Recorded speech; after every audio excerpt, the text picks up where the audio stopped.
रस्ता सुरक्षा अभियानाअंतर्गत जनजागृती सुरक्षा समितीच्या माध्यमातून आज शाळा, महाविद्यालयीन तसंच NSSच्या विद्यार्थ्यांच्या पथनाट्यात मोठ्या प्रमाणावरील सहभाग बघून आनंद झाला आहे। कारण आजचे आणि उद्याचे रस्त्यावरील वाहतूक चालक ही मुलं असून आपल्या आईवडिलांकडून वाहतूक नियमांचं पालन करून घेण्याचं ठरवलं तरी देखील मोठ्या प्रमाणावर वाहतूक नियमांना शिस्त लागेल असा विश्वास ठाणे शहर पोलीस आयुक्त आशुतोष डुमरे यांनी व्यक्त केला। तर दुचाकी स्वारांचे सर्वात जास्त अपघात हे मोठे ट्रक, बस, कंटेनर यांच्या डाव्या बाजूने वाहन चालवताना येतो। याचा अर्थ तुम्ही ट्रक चालकाच्या डाव्या बाजूला असलेल्या आरशातून दिसत नाही, त्यामुळे एका अर्थाने दुचाकीस्वार ब्लाइंड स्पॉट्स अपघातांना आमंत्रण देतात। ही अत्यंत चिंताजनक बाब असल्याचं यावेळेस आयुक्तांनी सांगितलं।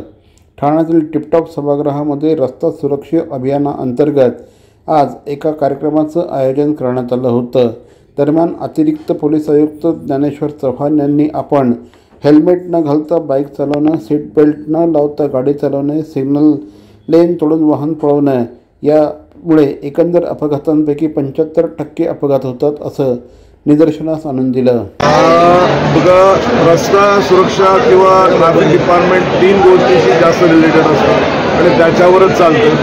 पहिले जसं चार्ज घेतला त्यावेळेस रेग्युलेशनचा विषय होता, तर ट्रॅफिक रेग्युलेटवर आम्ही हे केलं।